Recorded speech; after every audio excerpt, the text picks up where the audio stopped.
DFO Amit कुंवर ने Mussoorie one प्रभाग में पदभार ग्रहण करने के बाद वन विभाग और जनता के बीच तालमेल बनाने की बात कही और मसूरी के विकास के लिए मिलकर कार्य करने का भरोसा दिलाया। मसूरी में प्राकृतिक जल स्रोतों के रखरखाव के लिए योजना बनाकर कार्य किए जाएंगे। पत्रकारों से बातचीत में उन्होंने कहा कि मसूरी में प्राइवेट फॉरेस्ट अधिक हैं, जिसमें प्राथमिकता से कहीं न कहीं प्राइवेट फॉरेस्ट मैनेजमेंट पर फोकस किया जाएगा, क्योंकि यह सीधे जनता से जुड़ा मसला है। उन्होंने कहा कि वन विभाग और जनता के बीच लगातार दूरी बढ़ रही है। इस दूरी को कम करने का प्रयास किया जाएगा ताकि जनता से सीधे जुड़ सके और उनकी सहभागिता पर विशेष ध्यान दिया जाएगा। उन्होंने कहा कि मानव और वन्य जीव के बढ़ते संघर्ष को कम करने का प्रयास किया जाएगा। अभी मैंने मसूरी फॉरेस्ट डिवीज़न जो है वो ज्वाइन किया है और जैसा कि प्रिलिमिनरी मुझे ज्ञात हुआ है कि यहाँ पे जो प्राइवेट फॉरेस्ट है उनकी प्रेजेंस जो है वो ज़्यादा है। तो कहीं ना कहीं मेरी प्रायोरिटी जो है, एक तो जो प्राइवेट फॉरेस्ट मैनेजमेंट है, क्योंकि वो जनता से जो है डायरेक्टली जुड़ी हुई चीज़ है, तो उस चीज़ पे जो है हम लोग फोकस करेंगे। दूसरा, किस तरह से क्योंकि विभाग जो है वो जनता से थोड़ा दूर जाता जा रहा है, तो किस तरह से जनता से हम लोग जुड़ सकें जिसमें उनका सहयोग हमको एक तो वनाग्नि को रोकने में हो और साथ में जो भी लोगों के इश्यूज़ हैं, मैं मतलब यही उसमें कोशिश करूँगा कि जल्दी से जल्दी जो इश्यूज़ हैं उनको हम रिजॉल्व करें और लोगों के साथ जुड़ के जो है हम लोग काम करें। और साथ में क्योंकि ये एक हिल स्टेशन है और हिल स्टेशन में एक बहुत बड़ी समस्या है पानी की रहती है, पानी का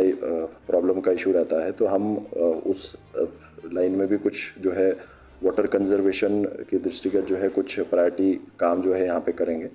और कुछ कैट प्लान की एक्टिविटीज़ हैं जिसमें हम कैचमेंट एरिया ट्रीटमेंट का कार्य करेंगे, जिससे पानी के स्रोतों का है वो भी रिचार्ज होगा। और अन्य और भी एक्टिविटीज़ हैं उस पर भी हम लोग फोकस करेंगे। और साथ में मानव वन्यजीव संघर्ष भी, क्योंकि एक चैलेंज आज की डेट में बन गया है, तो मानव वन्यजीव संघर्ष में किस तरह से टेक्नोलॉजी का उपयोग करते हुए और लोगों की जन सहभागिता के साथ में, और कोई भी अगर छोटी सी भी कंप्लेंट लोगों की आती है तो उसको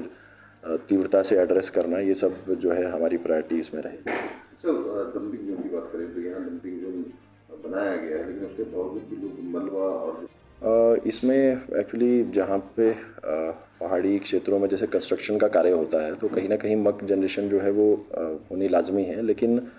क्योंकि अगर हम पहले से ही एक मक डंपिंग स्थल का जो है वो चयन कर लें और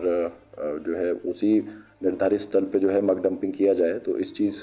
के लिए हम एक बार नगर पालिका और जो स्थानीय प्रशासन है उनसे भी बात करके कोई एक ऐसी साइट चिन्हित करेंगे कि जहाँ पे